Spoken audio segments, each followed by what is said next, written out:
चला राजकारणावरती काही थोडे विचार मांडू. चला राजकारणावरती थोडे काही विचार मांडू आणि राजकारणावरती थोडे काही बोलू. मागील आठवडा पूर्ण 30 तारखेपासून पावसाचा गेला. या पावसाच्या वातावरणामध्ये 1 तारखेपासून चालू झालेलं विधानसभेचं सेशन म्हणजे अधिवेशन पाहिलं.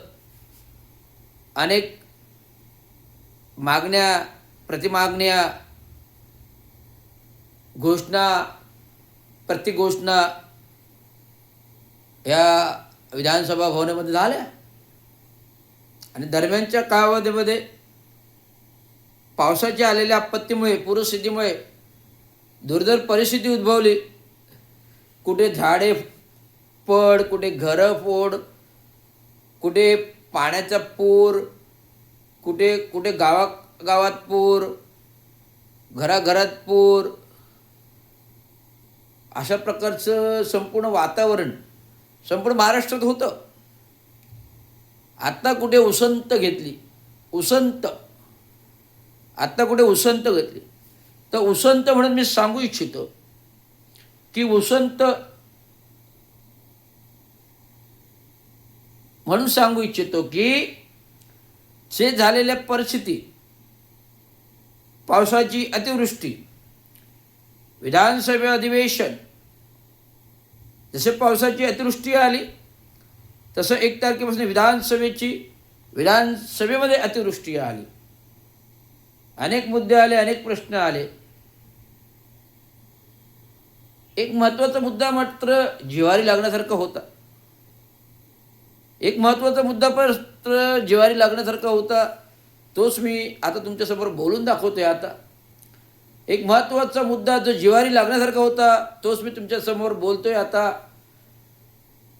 बाकीचं सगळं राजकारण असतं, तुम्हाला आम्हाला सगळ्यांना कळत असतं, पण उगाच त्याच्यावर आपण विश्लेषण करतो.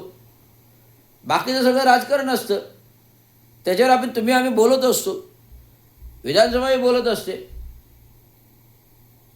पण उगाच त्याच्यावर राजकारण होतं. परंतु एक जिव्हाळ्याचा प्रश्न मी आपल्यासमोर मांडतो, तो असा की अन्न भेसळीचा, दूध भेसळीचा, इव्हन पाणी भेसळीचा, खाद्यपदार्थ भेसळीचा, गुटखा तंबाखूचा,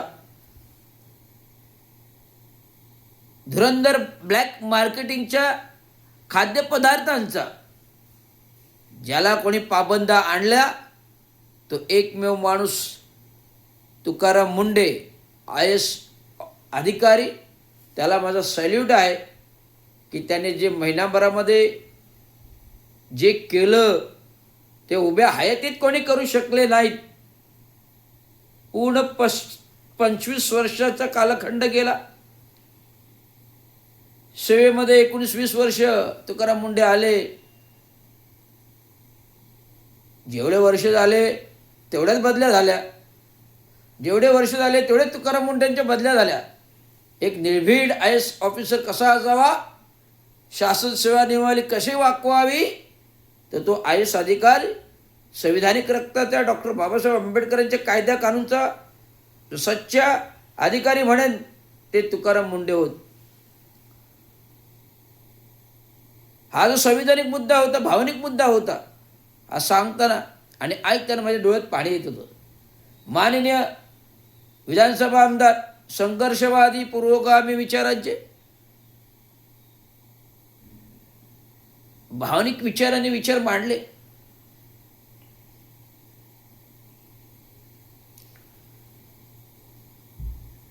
गाण्याच्या वाक्याने सुरुवात केली, राम का नाम बदनाम न करो,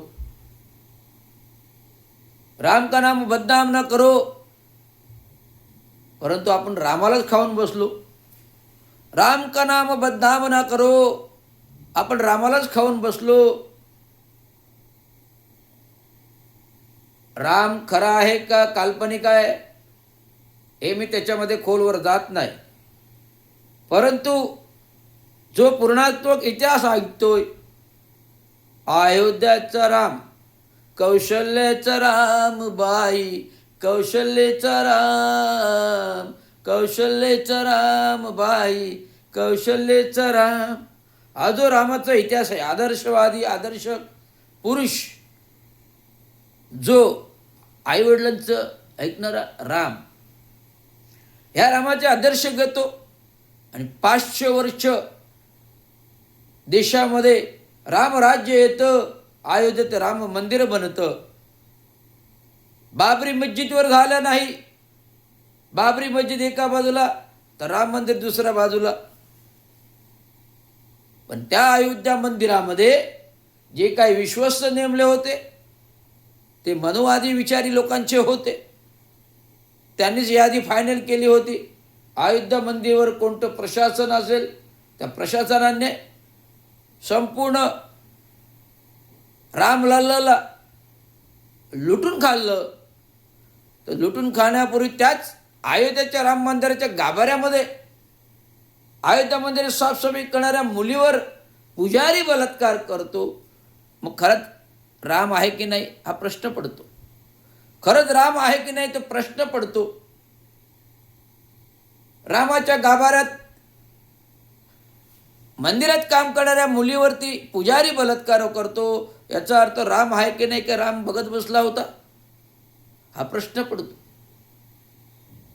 तथागताची गाथा, शांतीचा मार्ग देणारे गौतम बुद्ध आता, तथागताची गाथा, शांतीचा मार्ग देणारे गौतम बुद्ध आता. बुद्ध अँड धम्म वाचा आता. काय दिलंय? देव ही संज्ञा नाही. देव कोणी पाहिला नाही, देव कोणी जाणला नाही, देव कोणी अनुभवला नाही.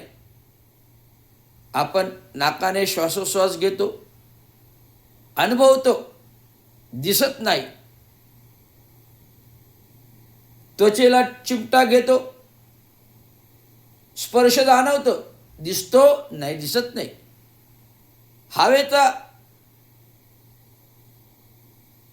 झोत आहे तो आपण जाणवतो, हवा दिसते नाही दिसत. प्रकाश आपण पाहतो, आपल्याला प्रकाशाचे जे काही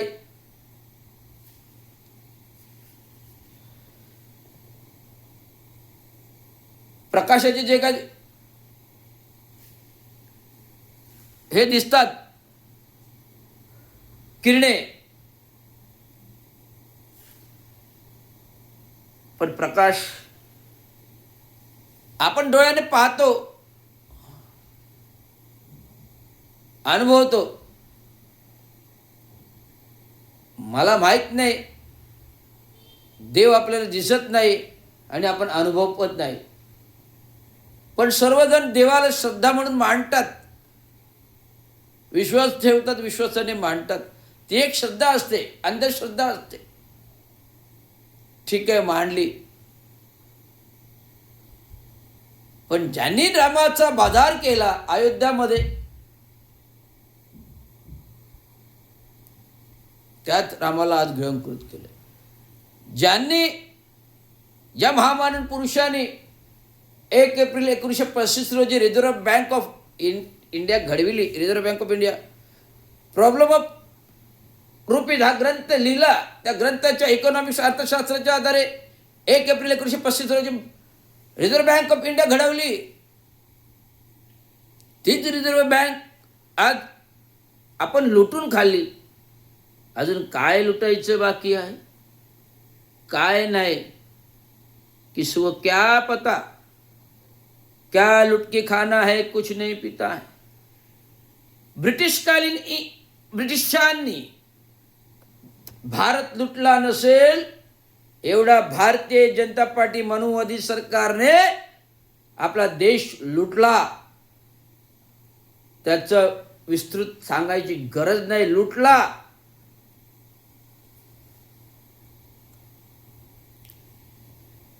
बारा वर्षात आपत्ती कसल्या आल्या? कारगिल युद्ध घडलं काँग्रेसच्या कालावधीमध्ये. ते काँग्रेसने घडवलेलं नव्हतं, युद्ध होतं, ते युद्ध घडलं. पण आम्ही पाकिस्तान बरोबर, दहशतवाद्यांबरोबर कनेक्शन करतो, प्रोग्राम फिट करतो. प्रोग्राम फिट झाला, आम्ही विदेशात जातो, आणि तो हमला होतो. तो आमचा देशावर झालेला परकीय आक्रमण, त्याला आम्ही युद्ध समजतो आणि युद्ध म्हणून ऑपरेशन सिंधूर स्टार्ट करतो. हे असं देशाचे पंतप्रधान असतील हे मी प्रथम पाहतो. अमेरिकेने भारतावर कुरघोडी करायचा प्रयत्न केला, पण ट्रम्पला ते कसं जमेल, कारण भारत माझा बहुउद्देशीय देश आहे. भारत आर्थिक आणि साधन सामुग्री, यंत्रसामुग्री युद्धाच्या मध्ये प्रगल्भ आहे. आज देशाचे 77 वर्षामध्ये 12 वर्ष काढा, 65 वर्ष घ्या,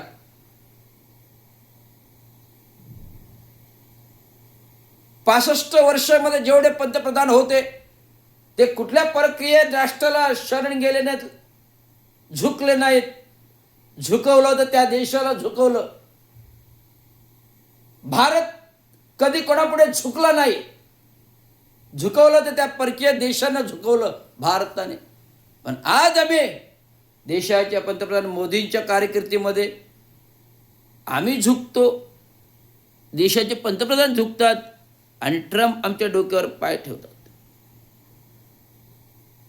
काय कोणती लिंक आहे मोदी आणि ट्रम्पची, जे मोदी ट्रम्पला घाबरतात? एफस्टीम फाईल घडते. काय आहे एफस्टीम फाईल?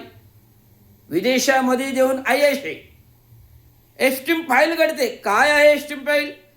विदेशात जाऊन ISA. तेच महाराष्ट्रामध्ये कॅप्टन फाईल अशोक खरात घडते. 39 सत्तेतील लोकप्रतिनिधीचा संपर्क, तरी आम्ही सत्तेत भक्कम.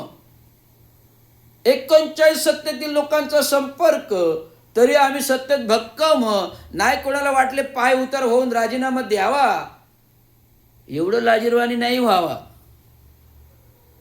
आज तुकाराम मुंडेंसारखं, ज्याच्यावर मला बोलायचं आहे, तुकाराम मुंडेंसारखा IAS अधिकारी जर एक IAS अधिकारी महिनाभरात जर परिवर्तन करू शकतो, तर 36 जिल्ह्यांमध्ये 36 IAS अधिकारी आले तर पूर्ण महाराष्ट्र सुधारू शकतो. पूर्ण महाराष्ट्र सुधारू शकतो. आज जन्मलेल्या मुलाला दूध कुठल्या प्रकारचं द्यायचं, ते भेसळमुक्त द्यायचं का? हा प्रश्न, हा सवाल संघर्षवादी विचाराचे, पुरोगामी विचाराचे डॉक्टर जितेंद्र आव्हाडांनी विचारला. राम का नाम बदनाम न करो, राम का नाम बदनाम न करो, राम का नाम बदनाम न करो. मला या सत्ताधाऱ्यांना सांगायचं आहे, राष्ट्राला कोणी बदनाम करतं तर ते करणारे तुम्हीच. राज्याला कोण बदनाम करतं ते करणारे तुम्हीच. आणि इतरांना प्रश्न करता की तुम्ही महाराष्ट्राला बदनाम करता. महाराष्ट्र बदनाम होतो म्हणजे काय होतो, नक्की काय आहे? महाराष्ट्र बदनाम होतो तर ही बदनामी आहे. अन्याय, अत्याचार, बलात्कार, भ्रष्टाचार, बजबुजपुरी, मतदान हॅकिंगने येतो. कॅप्टन फाईल, एफस्टीम फाईल आणि कॅप्टन फाईल, ही आहे महाराष्ट्राची बदनामी. आम्हाला महाराष्ट्र बदनाम करू नका म्हणणाऱ्यांना सांगतो की महाराष्ट्र तुम्ही बदनाम करता. ते एफस्टीम फाईल आणि कॅप्टन फाईल कमी करून, एफस्टीम फाईल आणि कॅप्टन फाईल करून आणि ती बया बोलते मला नवऱ्याची परमिशन होती. कुठला असा तो नवरा आहे तो बायकोला दुसऱ्या जवळ सोडतो. कॅप्टन फाईल हे बघा, आज मी सोशल मीडियावर वाचलं की याच्यावर चित्रपट बनवता येणार नाही. का नाही येणार? बनू शकतो चित्रपट. ही घटना आहे, एक सार्वजनिक घटना आहे, टीव्हीवर व्हायरल होणारी घटना आहे, याच्यावर पिक्चर बनवू शकतो. हे कुठलं वैयक्तिक चरित्र हनन, वैयक्तिकवर प्रकार नाही आहे. वैयक्तिक चरित्र हनन काढण्यात येणारे चित्रपट नाही, तर ती सार्वजनिक घटना आहे. जी घटना घडली त्या घटनेच्या सत्यवादी विचारांचा पिक्चर घडू शकतो ना. तुम्ही कितीही कोर्टात जा, चॅलेंज करा, त्या बाईला म्हणून चॅलेंज करा, तो पिक्चर घडू शकतो आणि होऊ शकतो. का जगामध्ये एकच बाई जन्मलेली नाहीये, हजारो लाखो आहेत. देवाने सगळ्यांना जन्म दिलेला आहे. परंतु त्या हजारो लोकांमध्ये एक स्त्री तत्वाला बदनाम करणारी स्त्री ही न्यायालयातून चॅलेंज करणार, तर न्यायालयाने तुम्हाला कशाला ठेवेल?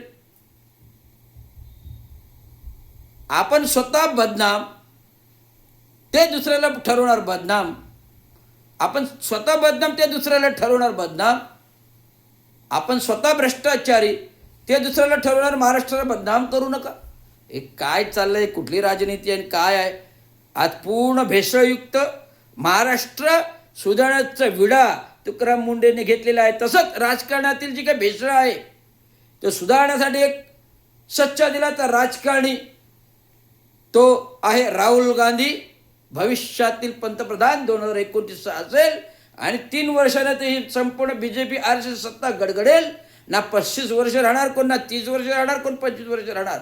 ही सत्तेचा कालखंड जो 15 वर्षाचा होता ते मोदीजी पूर्ण करतील 2049 आणि 2019 सत्ता गडगडणार आणि केंद्रामध्ये राहुल गांधी पंतप्रधान होणार आणि राज्यामध्ये काँग्रेसचं सरकार. एवढंच मला सांगायचं. धन्यवाद. जय हिंद महाराष्ट्र.